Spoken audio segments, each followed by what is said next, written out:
ये कहानी पश्चिम बंगाल के एक पुराने और सुनसान पड़े नंदपुर रेलवे स्टेशन की है। ये स्टेशन अब बंद हो चुका है, लेकिन सालों पहले यहाँ से गुजरने वाली ट्रेनें एक खौफनाक मंजर का सामना करती थी। रात का आखिरी पैसेंजर। साल 1998 की एक ठंडी रात थी। ट्रेन नंबर 226 एक्सप्रेस अपने तय समय से थोड़ा लेट थी। स्टेशन पर सिर्फ एक आदमी बैठा था, राजन, जो स्टेशन मास्टर था। वह हमेशा की तरह अपनी लालटेन जलाए बैठा था जब अचानक उसने एक औरत को प्लेटफॉर्म पर चलते हुए देखा। वह सफेद साड़ी में थी, उसके लंबे काले बाल चेहरे पर झूल रहे थे। वह धीरे धीरे आगे बढ़ रही थी, मानो किसी का इंतजार कर रही हो। राजन ने सोचा कि शायद कोई महिला ट्रेन पकड़ने आई होगी, लेकिन तभी उसे कुछ अजीब लगा। उस महिला के पैर उल्टे थे। राजन का गला सूख गया, उसका शरीर कांपने लगा। उसने हिम्मत जुटाकर आंखें बंद की और खुद को शांत करने की कोशिश की। जब उसने दोबारा देखा तो वह औरत अचानक ट्रेन की पटरी के बीचों बीच खड़ी हो गई। ट्रेन नजदीक आ रही थी और ड्राइवर ने तेज हॉर्न बजाया, लेकिन वह औरत हिली तक नहीं। ट्रेन के ड्राइवर ने इमरजेंसी ब्रेक लगाया। ट्रेन रुकी और ड्राइवर नीचे उतरा, लेकिन वहां कोई नहीं था। न ही किसी महिला की लाश, न ही खून का कोई निशान। स्टेशन मास्टर राजन पसीने से भीग चुका था। ट्रेन के ड्राइवर ने कांपती आवाज में उससे पूछा, तुमने भी उसे देखा? राजन ने धीरे से सिर हिलाया। ड्राइवर ने ठंडी सांस भरी और बोला, हर साल आज ही के दिन ये औरत यहां दिखाई देती है। कोई नहीं जानता कि ये कौन थी, लेकिन कहते हैं कि कई साल पहले एक महिला ने इसी ट्रैक पर आत्महत्या कर ली थी, और तब से यह हर रात की आखिरी ट्रेन का इंतजार करती है। उस रात के बाद राजन ने नौकरी छोड़ दी और कुछ ही महीनों बाद नंदपुर रेलवे स्टेशन को हमेशा के लिए बंद कर दिया गया। आज भी लोग कहते हैं कि अगर कोई रात के समय वहां से गुजरता है तो उसे पटरियों पर एक सफेद साड़ी वाली औरत खड़ी दिखती है, जो ट्रेन के आते ही गायब हो जाती है। क्या आप उस स्टेशन पर जाने की हिम्मत करेंगे? नंदपुर रेलवे स्टेशन बंद हो चुका था, लेकिन भूतों की कहानियां कभी बंद नहीं होती। एक पत्रकार की जिज्ञासा। साल 2005 कोलकाता के एक युवा पत्रकार रोहन को इस स्टेशन के बारे में पता चला। वह हमेशा रहस्यमयी घटनाओं की खोज में रहता था, और जब उसने नंदपुर की चुड़ैल की कहानी सुनी तो उसे यह एक अफवाह लगी। अगर यह सच होता तो अब तक कोई सबूत तो मिलता, उसने सोचा। लेकिन उसकी खोजी प्रवृत्ति उसे चैन से बैठने नहीं दे रही थी।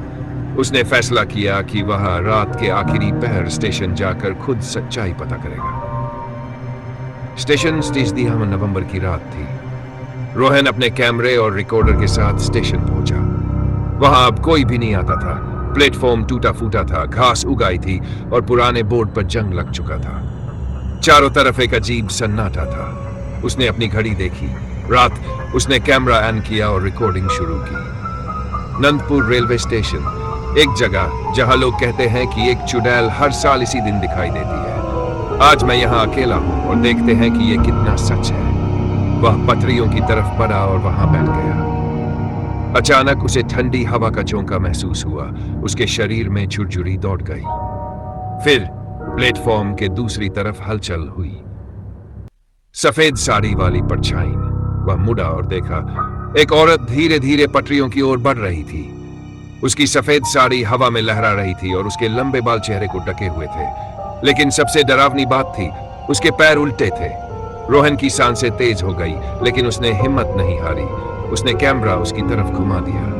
कौन हो तुम? रोहन ने कांपती आवाज में पूछा। औरत रुकी, फिर धीरे धीरे अपना चेहरा उठाया। उसकी आंखें गहरी काली थी, कोई सफेदी नहीं थी, सिर्फ अंधेरा।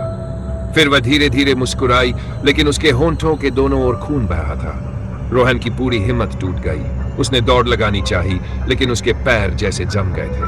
तभी ट्रेन की तेज सीटी बजी। रोहन ने देखा, एक पुरानी ट्रेन स्टेशन की तरफ आ रही थी, लेकिन उसके पहियों से आग की चिंगारियां निकल रही थी। औरत ने उसकी तरफ इशारा किया और धीरे से कहा, तुम्हें जाना नहीं चाहिए था। अचानक गायब, लेकिन कैमरा चालू था। रोहन घबरा कर गिर पड़ा, लेकिन जब उसने दोबारा देखा, वहां कोई नहीं था, न औरत न ट्रेन। सब कुछ सामान्य था, लेकिन कैमरा अब भी रिकॉर्ड कर रहा था। रोहन ने कांपते हाथों से कैमरा उठाया और भागकर स्टेशन से बाहर निकल गया। जब उसने अपने ऑफिस में वीडियो देखा वीडियो में सब कुछ था, वह औरत, उल्टे पैर, खून से भरी मुस्कान, सब कुछ।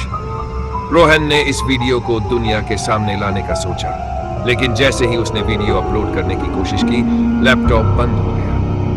वह घबरा गया और पीछे मुड़ा। दीवार पर किसी ने खून से लिखा था, अब तुम भी आखिरी ट्रेन का इंतजार करो। अगले दिन रोहन लापता था, उसका कोई पता नहीं चला। क्या आप नंदपुर स्टेशन की इस कहानी को महज अफवाह मानेंगे या फिर रोहन का रहस्यमयी लापता होना? रोहन के लापता होने की खबर उसके ऑफिस में फैल गई। उसके दोस्त और सहकर्मी उसे ढूंढने की कोशिश कर रहे थे, लेकिन उसका मोबाइल, लैपटॉप और कैमरा, सब कुछ उसकी टेबल पर वैसे ही पड़ा था। सबसे अजीब बात यह थी कि उसका कैमरा अब भी ऑन था, लेकिन उसमें कोई वीडियो नहीं था। वह पूरी तरह खाली हो चुका था। कैसे हो सकता है? रोहन ने खुद हमें बताया था कि उसने रिकॉर्डिंग की थी। उसके साथी अमित ने कहा। तभी ऑफिस की लाइट्स एक पल के लिए फ्लिकर हुई और अचानक कंप्यूटर स्क्रीन अपने आप ऑन हो गई। स्क्रीन पर एक फाइल खुली, नैनपुर 2C36. भयानक वीडियो। अमित और उसके दो दोस्तों ने डरते डरते वीडियो प्ले किया। वीडियो में वही दिख रहा था। रोहन नंदपुर स्टेशन पर अकेला बैठा था, रिकॉर्डिंग कर रहा था। सफेद साड़ी वाली औरत पटरियों पर खड़ी थी।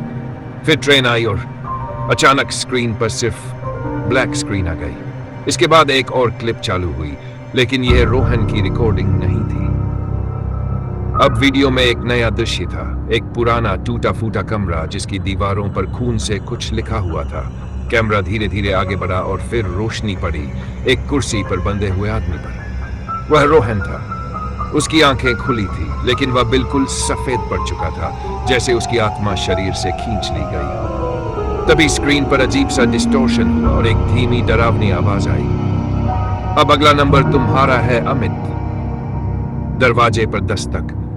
अमित और उसके दोस्तों ने घबराकर स्क्रीन बंद कर दी, लेकिन तभी ठक ठक ठक ऑफिस के दरवाजे पर किसी ने दस्तक दी। अमित ने कांपते हुए दरवाजा खोला। कोई नहीं था, लेकिन नीचे फर्श पर एक पुरानी टिकट पड़ी थी, 2C36 express, Nandpur station, 12 AM। क्या अमित अब भी जिंदा है या वह भी आखिरी ट्रेन का शिकार बन गया? अगला भाग चाहिए तो बताइए। कहानी और डरावनी होती जाए।